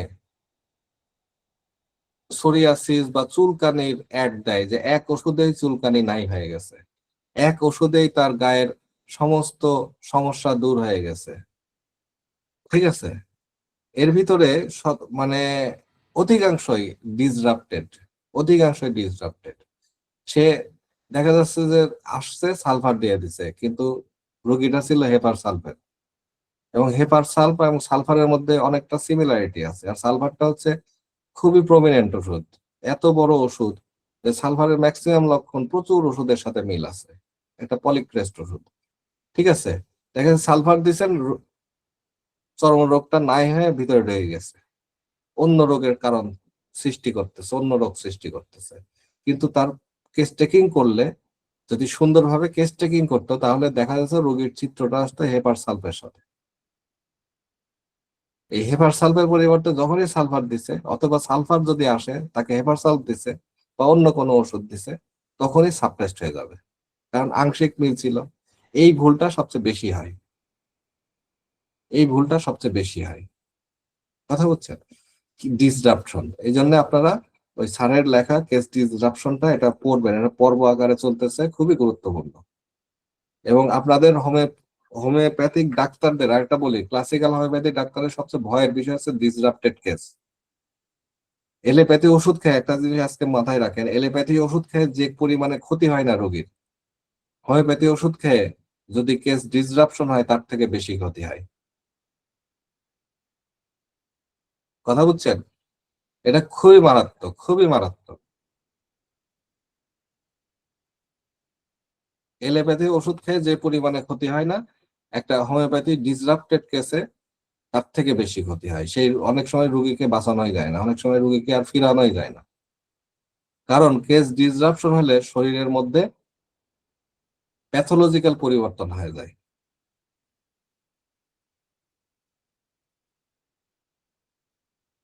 ওকে, তারপরে আমরা আসি, এই সব কিছুর পরে আমাকে কি করতে হবে, আমার কেসটিংটা দেখে আমাকে বুঝতে হবে যে আসলে রোগীটা কেমন। ঠিক আছে, এইটাই হচ্ছে ব্যক্তি স্বাতন্ত্রতা, অর্থাৎ রোগীর চিত্রটা ফুটে উঠছে কিনা আমার কেস টেকিং এর মধ্যে। যদি না ওঠে, তাহলে আমাকে জিজ্ঞাসা করতে হবে যে আপনার এই সমস্যাটা একটু বলেন তো, এই সমস্যাটা একটু বলেন তো। কেস টেকিং করার পরে দেখবেন যে ক্লাসিক্যাল হোমিওপ্যাথি ডাক্তাররা চুপ করে বসে থাকে না, যতক্ষণ না ওষুধ ফাইনাল করে ততক্ষণ তাকে বিভিন্ন বিষয় জিজ্ঞাসা করতেই থাকে। ঠিক আছে, ইভেন এমনও দেখছি যে এই ওষুধ দেওয়ার পরেও প্রশ্ন করে অনেক সময় রোগীকে, আচ্ছা আপনি বলেন তো আরেকবার, এই জিনিসটা কি এরকম। ওষুধ সিলেকশন করার পরে ওষুধ চেঞ্জ হয়ে যেতে পারে। ঠিক আছে, তারপরে কি আরেকটা কাজ, সেটা হচ্ছে এই টোটালিটি অফ সিমটমস, ব্যক্তি স্বতন্ত্রতা, সবকিছু এতক্ষণ যা আলোচনা করলাম সবকিছু নির্ণয় হয়ে গেলে আমাকে একটা সিমিলার ওষুধ তার জন্য খুঁজে বের করতে হবে। ঠিক আছে, এরপরের কাজ হচ্ছে তার জন্য ওষুধ নির্বাচন করা বা সিমিলার ওষুধটাকে খুঁজে বের করা, যে তার এই লক্ষণগুলা কোন ওষুধের সাথে মিল। পরবর্তী কাজ হচ্ছে ওষুধ সিলেকশন করা, ওই যেটা বললাম সিমিলিবাস কিউরেন্টার, ওইটারই আরেকটা অ্যাডভান্স ইয়ে হচ্ছে যে এই হাজার ওষুধ থেকে আমাকে খুঁজে বের করতে হবে তার জন্য সিমিলিমাম ওষুধ কোনটা। ঠিক আছে, এবং এই কাজটা করার জন্য আমাদের আরেকটা জিনিস এখানে প্রয়োজন হয়, সেটা হচ্ছে রেপার্টাইজেশন। যেহেতু একজন মানুষের পক্ষে হাজার ওষুধ খুঁজে বের করা সম্ভব না, এটা হ্যানিম্যানের পক্ষেও সম্ভব হয় নাই। ঠিক আছে, হ্যানিম্যান নিজেই রেপার্টরি তৈরি করার জন্য উদ্যোগ নিয়েছিলেন। ঠিক আছে, উনি যখন দেখলেন শখানেক ওষুধ আবিষ্কার করার পরে উনি দেখলেন যখন আমার পক্ষে এটা এত মনে রাখা সম্ভব না, তখন তিনি রেপার্টরির কথা চিন্তা করলেন এবং তাকে রেপার্টরি তৈরি করতে বাউনিং হোসেন হেল্প করেছিলেন। ঠিক আছে, এবং বর্তমানে আমরা সবচেয়ে ব্যবহার করি হচ্ছে কেন্ট রেপার্টরি। ডাক্তার কেন সর্বশেষ সর্বাধুনিক রেপার্টরিটা আবিষ্কার করেন। ঠিক আছে, তো এই রেপার্টরি ছাড়া অ্যাকচুয়ালি ওষুধ নির্বাচন করা একদমই ইম্পসিবল হয়ে যায়, বিশেষ করে ক্রনিক কেসগুলোতে। তারপরে আসে শক্তি ও মাত্রা নির্ধারণ। শক্তি ও মাত্রা নির্ধারণ, আপনি রোগীর জন্য প্রপার কোন ওষুধটা সেটা দিবেন, এবং সেই শক্তি ও মাত্রা নির্ধারণের জন্য আপনাকে জানতে হয় কি, আপনাকে যে জানতে হয় সেটা হচ্ছে লেভেল অফ হেলথ। ঠিক আছে, হয়ে গেল। আপনাকে লেভেল অফ হেলথ জানতে হয়। এই লেভেল অফ হেলথটা কি, এইটা বর্তমান যুগে এই যে ক্লাসিক্যাল হোমিওপ্যাথির সাথে আর একটা বিষয় যুক্ত করছেন প্রফেসর জর্জ ভিতলকাস।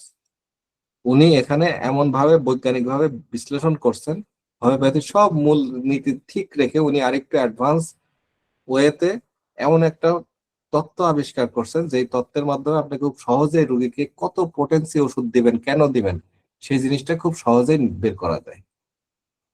এবং আপনার ওই ওষুধ দেওয়ার পরে অবস্থা দেখে পরবর্তী ওষুধগুলোর পরিবর্তন বা পোটেন্সি বাড়ানো কমানো এই বিষয়গুলা খুব সহজেই আপনার করা যায়, নির্বাচন করা যায়। সেটা হচ্ছে লেভেল অফ হেলথটা জানা বর্তমান যুগে। আর এছাড়াও আরো আছে, হেরিং এর ল আছে, কেন্টের অবজারভেশন আছে, এগুলা তো অবশ্যই জানতে হয়। এরপরে আমাকে ভাবতে হয় কি, যে এই অবস্থায় আমি রোগীকে কতটুকু কি করতে পারবো, অর্থাৎ রোগের যে ভাবি ফল অর্থাৎ ভবিষ্যৎ কি, আসলে কি রোগটা কিউরেবল না ইনকিউরেবল, এই একটা প্রশ্ন তখন রোগীর ডাক্তারের মধ্যে আসে, যেটা রোগীকে তিনি তাৎক্ষণিকভাবে বলতেও পারেন, নাও পারেন। এই অবস্থা যদি ইনকিউরেবল হয়, এটা কি সার্জারি করতে হবে নাকি ওষুধে সে ভালো থাকবে, তারপরে আর কিছু করার নাই। অনেক সময় যেটা হয় সেটা হচ্ছে আমরা রোগীকে বলি যে আপনার এই কেসটা আর ভালো করা সম্ভব না, ঠিক আছে, আপনি হোমিওপ্যাথি ওষুধ খেয়ে যতটুকু সম্ভব আরামে থাকবেন, যেটা এলোপ্যাথিতে পারবেন না। ঠিক আছে, আবার যেমন কারোর ডায়াবেটিস, এখন ডায়াবেটিসের মধ্যে এমন কিছু নাই যেটা অপারেশন করে ফালায় দিতে হবে। অথবা আমরা অনেক সময় বলি যে আপনার এটা আমাদের পক্ষে এই মুহূর্তে আর কিউরেবল না, এটা আপনাকে সার্জারির মধ্যে যাইতে হবে। ঠিক আছে, এই জিনিসটা হচ্ছে প্রগনোসিস। এই প্রগনোসিসটা প্রথম দিনও অনেক সময় করা যায়, বেশিরভাগ ক্ষেত্রে জটিল ক্রনিক হলে প্রথম দিন কিছু করা যায় না, কয়েকবার ওষুধ দেওয়ার পরে ফলো আপের সময় প্রগনোসিসটা করতে হয়। বা রোগী জিজ্ঞেস করে, রোগী তো আসে আগেই জিজ্ঞেস করে, আর রোগী দেখানোর আগে ফোন দিয়ে জিজ্ঞাসা করে যে আমার এই রোগটা কি সারবে। ঠিক আছে, আমাদের কাছে যেসব ফোন আসে, আগে রোগী ফোন দিয়ে জিজ্ঞাসা করে যে এই রোগটা কি সারবে, তখন আমরা কি বলি, আমরা বলি যে আপনাকে ওষুধ না দিয়ে, আপনাকে দেখলামই না, বুঝলামই না, আমি কিভাবে বলবো সারে, আমি কি রোগ সারানোর মালিক। আরেকটা কথা আমি বলি, এই প্রশ্নটা কি আপনি কোনো এলোপ্যাথি ডাক্তার দেখাইছেন না আগে? বলে হ্যাঁ দেখাইছি। আপনি কি এই প্রশ্নটা ডাক্তারকে করছিলেন? বলে না। তো সেখানে যদি না করেন তাহলে আমাকে করলেন কেন? এটা বলি অবস্থা ভেদে, মানে হোমিওপ্যাথদের আন্ডার এস্টিমেট করা হয়, যার কারণে আগেই গ্যারান্টি চাই, রোগী গ্যারান্টি চাই। এই যে আপনি এই গ্যারান্টিটা তখনই দিতে পারবেন যখন আপনি একজন ভালো প্রেসক্রাইবার হবেন।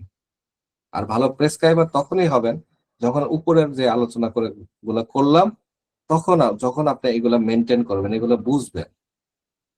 ঠিক আছে, তারপরে আমরা আর কি করি, এটা অ্যানামনেসিসের পরে, এটা অ্যানামনেসিসটা আমি বললাম কি, অ্যানামনেসিসটা অনেক সময় রোগীকে বলাও হয়, অনেক সময় নাও বলা হয়, অনেক সময় ফলো আপের পরে কয়েকবার ওষুধ দেওয়ার পরেও বলা হয়।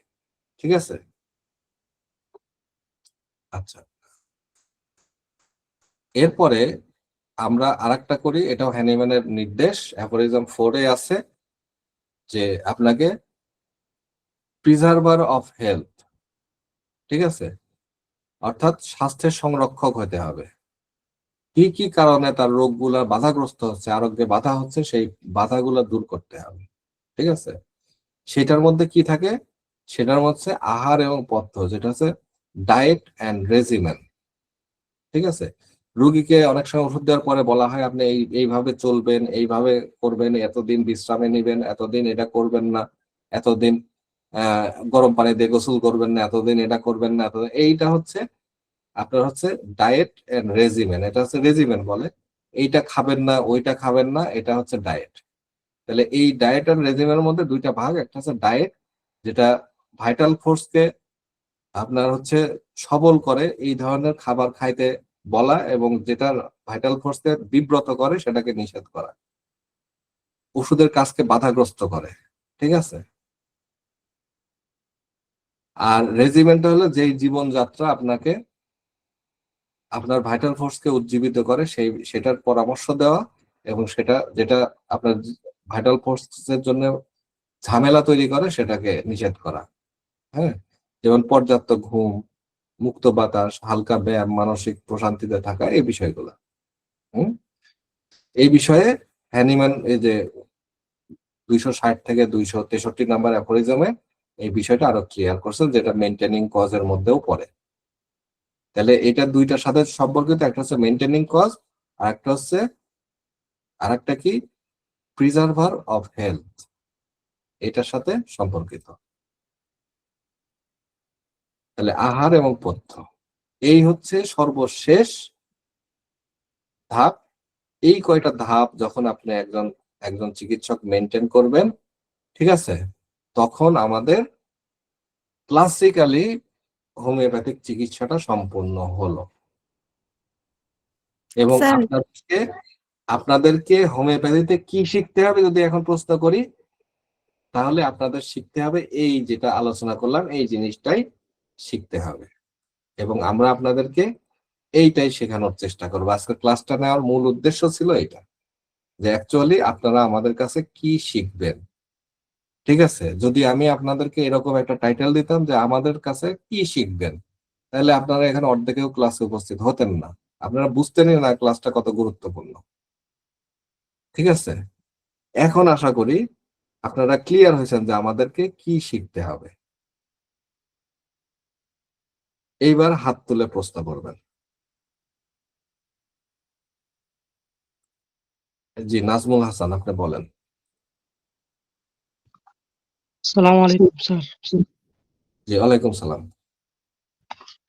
স্যার কেস টেকিং এর যে ব্যাপারটা বললেন, যে এখন ক্রনিকের ক্ষেত্রে এবং একিউট ক্ষেত্রে, দুই ক্ষেত্রে কি কেস না, টেকিং কি একই রকম আলাদা? না।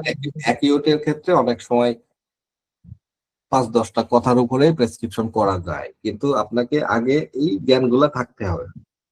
এই জ্ঞানগুলা না থাকলে আপনি তো ডিসিশন নিতে পারবেন না এটা কি ক্রনিক না অ্যাকিউট, তাই না? যখন আপনি জি এই স্যার। জ্ঞানগুলো অর্জন করবেন তখন আপনি ধরতে পারবেন যে এটা অ্যাকচুয়ালি অ্যাকিউট রোগ। তখন আপনি 5-10টা প্রশ্ন করেই আপনি সহজে উত্তর দিতে পারবেন। একজন রোগী এসে বললো যে আমার খুব হঠাৎ করে ঠান্ডা জ্বর লাগতেছে। আপনি বললেন যে আচ্ছা আপনি গতকাল কি করছিলেন? আমি কালকে মোটরসাইকেল ড্রাইভিং করছিলাম। হেলমেট পরছিলেন? না। বাতাস লাগছিল মাথায়? বলছে হ্যাঁ, প্রচুর বাতাস লাগছিল। এই বাতাস, তখনই রোগী বললে ওই বাতাস লাগার পরের থেকে আমার নাক দিয়ে পানি পড়তেছে, ঠান্ডা লাগতেছে। আর কি মনে হচ্ছে? মনে হচ্ছে এতে আমি মনে হয় মরে যাবো ভাই। ডাক্তার সাহেব আমি মনে হয় আর বাঁচবো না, আমার মাঝে মাঝে এরকম মনে হয় কাল সকালে উঠে দেখবেন যে আমি মরে গেছি। এইটুক সামান্যতে আপনি যদি এক্সপেরিয়েন্সড হন, আপনি এই সামান্য কথা শুনে আপনি বুঝতে পারবেন কি ওষুধ। একজন বলেন। Sir aconite. রাইট, এইটা হচ্ছে অ্যাকিউট। কথা বুঝছেন? জি, রাইট। ওকে, দেখছেন এই জ্ঞানগুলো যদি থাকে আপনার, তখন ওই যে লক্ষণের সাথে কি মিলে গেল না, রোগচিত্র মিলছে। জি স্যার। এটা হচ্ছে কেস টেকিং, এটা কি অ্যাকিউট কেস টেকিং। আর ক্রনিকের ক্ষেত্রে এত সহজ না।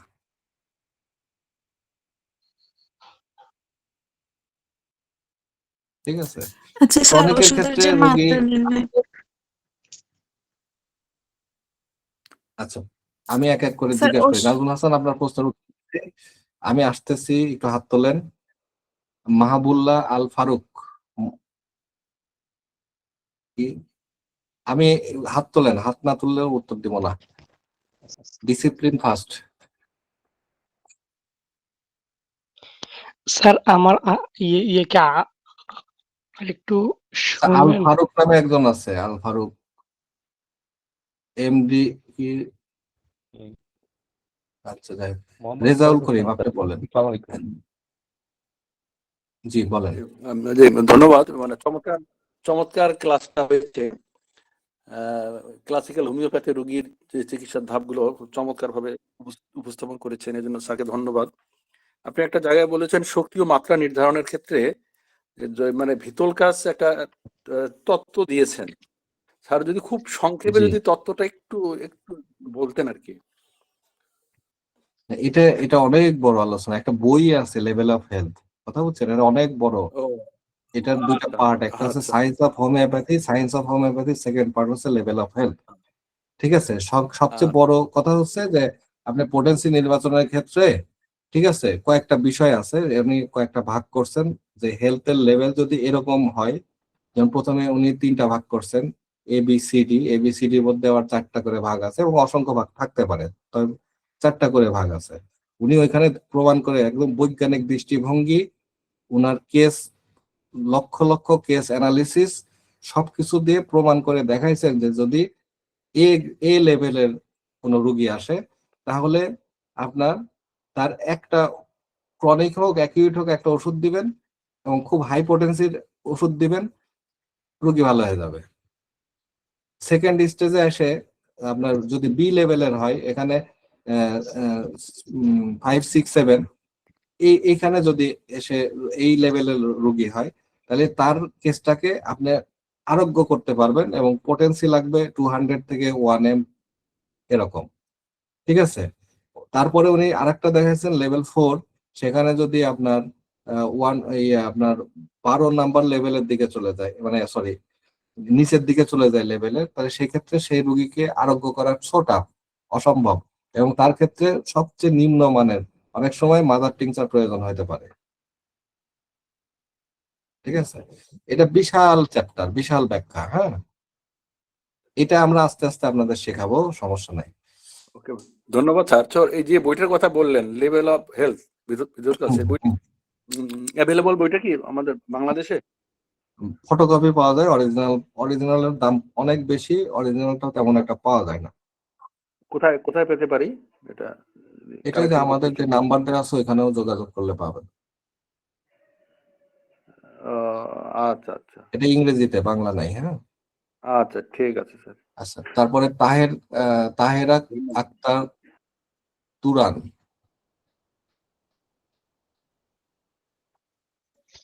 তাহেরা আক্তার, আপনি হাত তুলেছিলেন।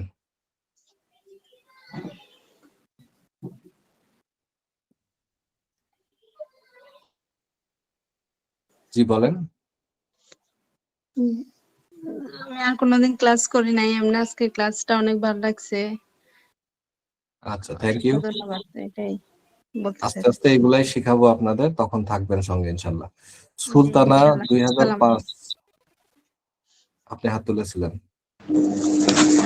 স্যার, আমার প্রশ্ন হচ্ছে মানে আমাদের মানে মানুষের যে শারীরিক লেভেলটা, অর্থাৎ এটা মানে সুস্থ অবস্থায় মানে কিছুটা অসুস্থ, এই ক্ষেত্রে কি আমরা হাই পোটেন্সি ব্যবহার করব নাকি এই ক্ষেত্রে লো পোটেন্সি ব্যবহৃত হয়? না, শারীরিক অবস্থা দিয়ে শুধু হোমিওপ্যাথি হয় না, এর সাথে মানসিক অবস্থা জানতে হবে।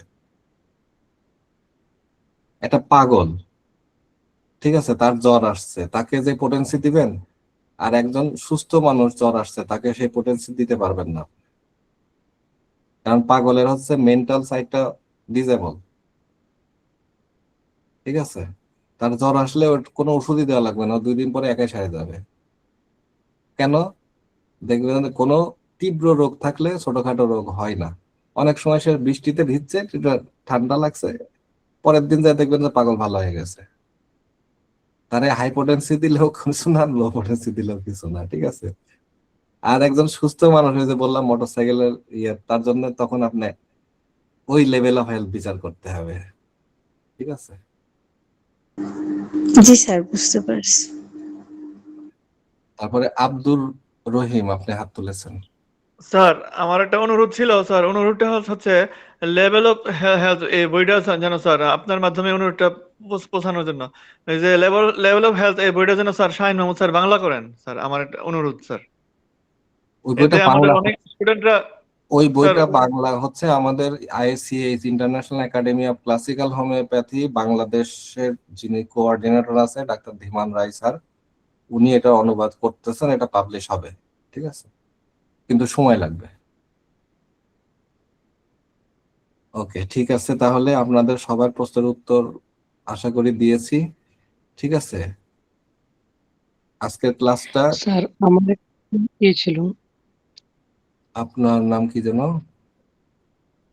স্যার, আমি বলছিলাম আগে, কিন্তু স্যার বলছে যে স্যার স্লাইডটা যদি আজকে আমাদেরকে দিয়ে দেন তাহলে স্লাইড তো দিব, স্লাইড তো দিবই, আমি তো প্রথমে বললাম স্লাইড দিয়ে দিব। স্যার আমাদের গ্রুপে দেওয়া হবে। হ্যাঁ, গ্রুপে দেয়া হবে, সবার গ্রুপে দিয়ে দিব ইনশাল্লাহ। তাহলে আজকের ক্লাসটা কি প্রয়োজন ছিল তো নাকি? জি স্যার। জি স্যার, অনেক যারা অবশ্যই মোটামুটি প্রয়োজন ছিল, অনেক গুরুত্বপূর্ণ তথ্য পাইলাম। যারা একদম নতুন নিউ কামার, আপনাদের অভিমত জানতে চাচ্ছি। যারা হ্যাঁ নিউ স্যার, কামার, ভালো লাগছে, যারা কিন্তু যারা ক্লাসিক্যাল হোমিওপ্যাথিতে একদম হোমিওপ্যাথি নতুন ভর্তি হয়েছেন, নতুন, স্যার ক্লাসিক্যাল সে হোমিওপ্যাথি কিন্তু আর কম। এমনি হোমিওপ্যাথির মধ্যে পার্থক্যটা কি? আমি যেটা বললাম এটাই হোমিওপ্যাথি, বুঝছেন? এর বাইরে বাজারে যা দেখেন সেগুলো সবই হোমিওপ্যাথির নামে অন্য কিছু, অপহোমিওপ্যাথি। হোমিওপ্যাথি মূলত একটাই, সেটা হচ্ছে বর্তমানে আলাদা করার জন্য ক্লাসিক্যাল নাম দেওয়া হয়েছে, বাট ক্লাসিক্যাল বলতে চিরাচরিত হোমিওপ্যাথি, ঠিক আছে, এই আর কি।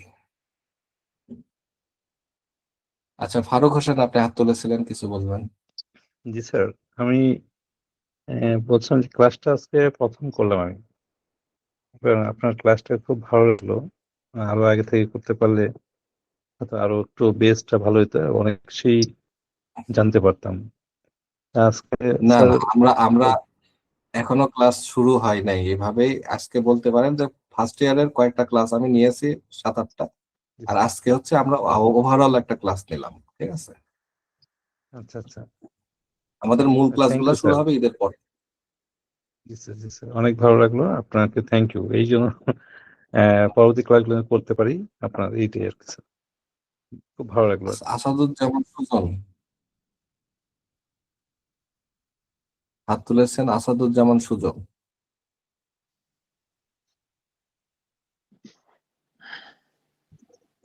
আসসালামু আলাইকুম স্যার। আসসালাম, জি।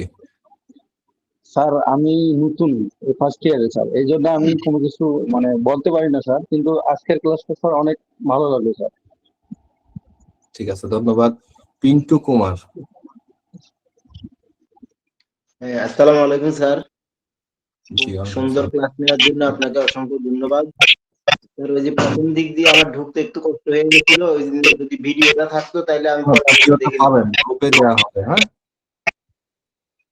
Thank you. থ্যাংক ইউ সবাইকে। আর এখানে যারা এবার ফোর্থ ইয়ারে পরীক্ষা দিচ্ছেন, আপনাদের একজন মতামত একটু বলেন। জাহাঙ্গীর বাবু, আপনার মিউট করেন প্লিজ। জি স্যার, আসসালামু আলাইকুম। ওয়ালাইকুম সালাম।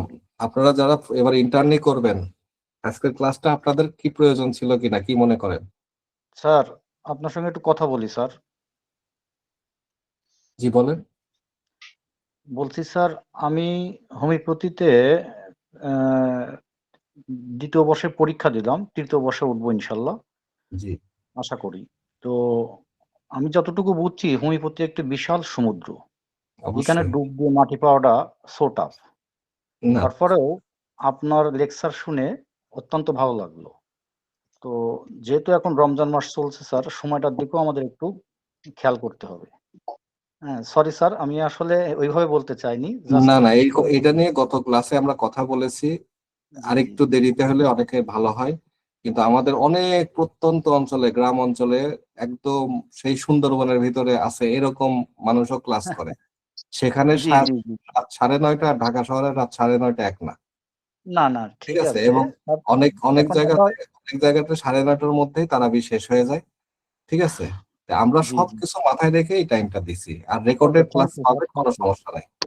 আর মাঝে মাঝে স্যার ওই যে মানে মানে রেগুলারলি যদি আমরা ক্লাসগুলো করতে পারি, আশা করি আমরা আরো আস্তে আস্তে উন্নতি করতে পারবো এটা ইনশাআল্লাহ। রমজানের পরে রেগুলার ক্লাস পাবেন। আমরা অলরেডি রুটিন প্রায় তৈরি করে ফেলেছি, পেয়ে যাবেন। ঠিক আছে? জি স্যার, জি, ঠিক থ্যাংক ইউ আছে, স্যার। ভালো থাকবেন। আমি জানতে চাচ্ছি 4th ইয়ারে যারা এবার পরীক্ষা দিচ্ছে, 4th ইয়ারে যারা পরীক্ষা দিয়েছেন আপনাদের কাছে ক্লাসটার প্রয়োজনীয়তা আসছিল কিনা এটা একটু বুঝতে চাচ্ছিলাম। জি স্যার, ক্লাসটা খুবই গুরুত্বপূর্ণ ছিল আমাদের জন্য। এবং আপনার বাক্য পরিমাপটা আরো যদি ওই ক্লাস অনুযায়ী যদি আরেকটু ক্লিয়ার হতাম তাহলে আরো ভালো হতো। খুবই গুরুত্বপূর্ণ ছিল আমি মনে করি আমাদের জন্য। ফার্স্ট ইয়ারের জন্য এটা এতটা ইম্পর্টেন্ট না, কারণ ফার্স্ট ইয়ার এখন এটা এতটা বুঝতে পারবে না, কিন্তু আমাদের জন্য ক্লাসটা খুবই গুরুত্বপূর্ণ। আচ্ছা, ঠিক আছে, থ্যাংক ইউ। হ্যাঁ, এখন আপনাকে আপনার দুইটা বিষয় আমি একটু এখানে ক্লিয়ার করি। এক নাম্বার হচ্ছে যে আমি এটা জানতে চাইলাম যে কারণে অ্যাকচুয়ালি এইটা ফার্স্ট ইয়ারেই এই কাজটা বুঝায় দেওয়া উচিত টিচারদের, যে তোমরা কি শিখতে চাচ্ছ, কি শেখানো হবে তোমাদের। ঠিক আছে? এইটা কমপ্লিট করতে পারলে তোমরা একজন ক্লাসিক্যাল হোমিওপ্যাথ বা সত্যিকারের হোমিওপ্যাথিক চিকিৎসক হইতে পারবা। এইটা আমাদের কলেজগুলোতে শেখানো হয় নাই, যার কারণে আমার কাছে মনে হচ্ছে যে এটা ফার্স্ট ইয়ারের জন্য ইম্পর্টেন্ট না। কিন্তু এটা ফার্স্ট ইয়ার থেকে এই ধারণাটা, আমি একটা ওভারঅল কনসেপ্ট, একটা আইডিয়া দিলাম যে আপনার সামনে এই মিশন। ঠিক আছে? যেটা আপনারা 4th ইয়ারে যেও পান নাই। না স্যার, না স্যার, আসলে এটার ক্ষেত্রে আমি জানি না অন্য কলেজগুলোর ক্ষেত্রে কি, আমাদের স্টুডেন্টরাই তো ইরেগুলার, আচ্ছা, ঠিক আছে, আমরাই তো ক্লাসে খুব কম অ্যাটেন্ড থাকি। সেটা ঠিক আছে, সেটাও একটা ফ্যাক্ট। বাট আমরা তো আপনাদের প্রশ্নের মধ্যে কি এটা আসছে? না স্যার। 4 বছরে যে পরীক্ষা দিলেন তার ভিতরে একটা সমন্বিত একটা থাকা উচিত ছিল না? অবশ্যই অবশ্যই। ঠিক আছে, খুবই গুরুত্বপূর্ণ ওকে। বিষয়। তার মানে এই যে আলোচনাটা করলাম, এই আলোচনাটা কলেজে হয় না, কোনো কলেজেই হয় না, হয় ভেঙে ভেঙে ভেঙে ভেঙে, জি স্যার। কমপ্লিট হয় না। যেটাকে বলা হয় কম্প্রিহেন্সিভ কনসেপ্ট, সেই দৃষ্টিকোণ থেকে হয় না। ঠিক আছে? জি স্যার, এটা খুবই গুরুত্বপূর্ণ। যাই হোক, আপনারা আস্তে আস্তে এই জিনিসগুলাই শিখবেন এবং আশা করি ভবিষ্যতে ক্লাস অব্যাহত থাকবে। আমি সবার প্রশ্ন নিতে পারছি না, লাস্টে 2জন প্রশ্ন করছেন। ফখরুল ইসলাম, আপনি সংক্ষেপে বলেন এবং এরপরে প্রস্তুত থাকবেন আরজিনা খাতুন।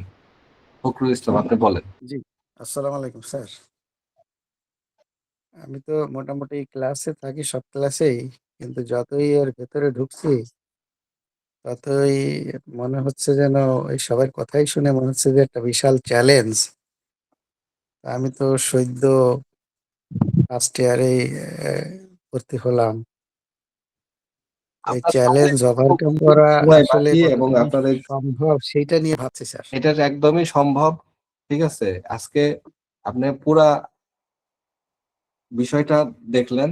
ঠিক আছে? জি আমরা যখন আপনি শুধু ক্লাস করতে থাকেন, আপনার সামনে 4.5 বছর সময়। ঠিক আছে? জি বিশাল বড় সময়। এর ভিতরে আশা করি ক্লাস যদি করেন তাহলে এই জিনিসটাই সহজ হয়ে যাবে। আর ক্লাস না সবাই করলে বলছেন যে বিশাল সমুদ্র, এই সমুদ্র। ক্লাস না করলে এটাই পাহাড় হয়ে যাবে। ঠিক আছে? জি জি জি আর সবচেয়ে বড় পাহাড় হবে আপনি সবকিছুই করলেন, রুগী আসলে পুরা কনসেপ্ট মাথায় না থাকলে পৃথিবীর সবচেয়ে বড় পাহাড় এবং সবচেয়ে বড় দুর্দশা আপনার জন্য। মানে আপনার যারা করবে না, যারা এই পদ্ধতিতে যাবে না, তাদের জন্য সবচেয়ে বড় দুর্দশা এটা। জি, আরজিনা খাতুন, আপনি বলেন। স্যার আসসালামু আলাইকুম। ওয়ালাইকুম সালাম। স্যার আসলে বিগত দিনেও আমি আপনার ক্লাসগুলি করেছি, অনেক মনমুগ্ধকর। আজকেরটা আরো সুন্দর ছিল। আর আপনার ক্লাসগুলি অনেক অনেক সুন্দরভাবে আপনি বুঝে যেভাবে দেন তাতে অনেক আমরা অনেক ভাবে খুব সুন্দরভাবে আমরা শিখতে পারি। তো স্যার আসলে ওই যে শাহিন স্যারের একটা বই ছিল যেটা লিস্টের মধ্যে ছিল, শাহিন স্যার সহ আরো একটা বই যেটা আমি লাইব্রেরিতে পাইনি নিউ মার্কেটে। তো ওই দুইটা বই কিভাবে পাবো স্যার? ওই যে নাম্বারটা দিয়েছি ওই নাম্বার দিয়ে দিয়ে। ও আচ্ছা, ঠিক আছে, তাহলে আমি ওই দুইটা বই লিস্ট করে তাহলে পাঠিয়ে দিলে আপনি তাহলে দিয়ে দিন, আমি যে ঠিকানাটা দিব আর কি। আচ্ছা, ইনশাআল্লাহ। Thank you sir. আচ্ছা ঠিক আছে। আর মোটামুটি তো সবার প্রশ্নই নিলাম। সবাই ভালো থাকেন। আজকে অনেক রাত হয়ে গেছে। আগামী ক্লাসে আবার আরেকটা বিষয় নিয়ে আলোচনা হবে। আমাদের এই রমজান মাসে কম্বাইন্ড ক্লাসে আমরা করব যে বিষয়গুলো আপনাদের জানা অপরিহার্য কিন্তু জানা হয় নাই, ঠিক আছে? সেরকম কয়েকটা টপিকের উপরে আমাদের ক্লাস হবে। তারপরে আমরা সাবজেক্ট ওয়াইজ একদম ভিন্ন ভিন্ন ভাবে আমরা আগামী রমজানের পরের থেকে মানে ঈদের পরের থেকে আমরা একদম কন্টিনিউ ক্লাস করব, ঠিক আছে? আপনাদের সেই ক্লাসগুলাতে আপনাদের আমরা দেখতে চাই ইনশাল্লাহ। আশা করি আপনারা স্বতঃস্ফূর্তভাবে অংশগ্রহণ করলে একটা ভালো কিছু আমরা করবো। আর একটু একটা মেসেজ দিয়ে রাখি, সেটা হচ্ছে যে আপনাদের যে রেজিস্ট্রেশন আমরা করতে বলছি অনেকগুলা কারণে, তার ভিতরে একটা কারণ হচ্ছে আমরা কলেজ ভিত্তিক টিম লিডার তৈরি করব। কারণ কারা ক্লাস করতেছে কারা করতেছে না, কারা পিছায় যাচ্ছে, সেই বিষয়গুলো আমাদের এখানে একার পক্ষে মনিটরিং করা সম্ভব না, ঠিক আছে? এই জন্য আমরা কলেজ ভিত্তিক টিম লিডার তৈরি করব আপনাদের সাথে পরামর্শ করে। আপনারা যদি রেজিস্ট্রেশন না করেন তাহলে আমরা সুন্দরভাবে একটা সুশৃঙ্খল ভাবে এই কাজটা করতে পারবো না। এই জন্য আপনারা খুব দ্রুত যারা রেজিস্ট্রেশন করেন নাই তারা করে ফেলবেন। প্রত্যেকটা গ্রুপেই লিংক দেওয়া আছে এবং আপনারা সেই লিংকে যে রেজিস্ট্রেশন করে ফেলবেন, ঠিক আছে? তাহলে ভালো থাকেন। না হাজিরা হবে না, কারণ হাজিরা করতে গেলে আপনাদের ইমেল অ্যাড্রেস দিয়ে ঢুকতে হবে এই লিংকে, ঠিক আছে? তো সবাই ভালো থাকেন, আগামী ক্লাসে দেখা হবে। শুভরাত্রি জানাচ্ছি সবাইকে। আসসালামু আলাইকুম স্যার। ওয়ালাইকুম সালাম। আর এই ভিডিওটা গ্রুপে দিয়ে দেওয়া হবে, সবাই আবার দেখবেন এবং ভাববেন যে আমার সামনে কি কাজ। আল্লাহ হাফেজ। তাহলে সবাইকে ভালো থাকেন, শুভরাত্রি। আল্লাহ হাফেজ স্যার। আসসালামু আলাইকুম। আগামী ক্লাসের তারিখ আমরা গ্রুপে জানাই দেবো। স্যার আসসালামু আলাইকুম। স্যার আমার ছোট্ট একটা কোশ্চেন ছিল স্যার। জি বলেন দ্রুত। স্যার আমার নাম মোহাম্মদ হিরাবুল ইসলাম। আমি স্যার ফার্স্ট ইয়ারের স্টুডেন্ট, এই বছর প্রথম ভর্তি হয়েছি। তো স্যার আমি একটা জব করি, একটা মাল্টিন্যাশনাল একটা কোম্পানিতে জব করি। আমার জন্য স্যার আসলে ক্লাস করাটা খুব টাফ। একরকম বলাই যায় যে আমার ক্লাস করাটা খুব মানে জটিল আমার জন্য। এই মতো অবস্থায় স্যার আমাকে একটা অ্যাডভাইস করলে ভালো হয় যে স্যার আমি কিভাবে হয়তো বা আগাইতে পারি। বাট আমার খুব ইচ্ছা ইনশাল্লাহ এই হোমিওপ্যাথিক আসলে আমার খুব পছন্দের একটা জিনিস এটা। আমরা যে স্যার বইগুলো সাজেস্ট করছি সেই বইগুলো মনোযোগ দিয়ে পড়েন সিলেবাস অনুযায়ী। আর আপনাদের কলেজে ক্লাস করতে অসুবিধা হয় সেসব কারণেও আমরা একটা রাত্রে ক্লাসের ব্যবস্থা করছি। তারপরে যদি না করতে পারেন তাহলে তো আর ভাই কিছু করার নেই, ঠিক আছে? কারণ অর্জন তো ইনশাল্লাহ চেষ্টা জ্ঞান করতেছি। অর্জন তো আপনাকেই করতে হবে, আমরা তো আর অন্যভাবে করায় দিতে পারবো না। জি sir. Okay, thank you. Thank you sir. জি থ্যাংক ইউ। সবাই ভালো থাকেন। আগামী আসসালামু ক্লাসে দেখা হবে। আমরা আগামী ক্লাসের শিডিউলটা জানাই দেব গ্রুপে। আপনারা গ্রুপে অ্যাক্টিভ থাকবেন, ইনশাল্লাহ পেয়ে যাবেন। সবাইকে শুভরাত্রি, আল্লাহ হাফেজ। আসসালামু আলাইকুম।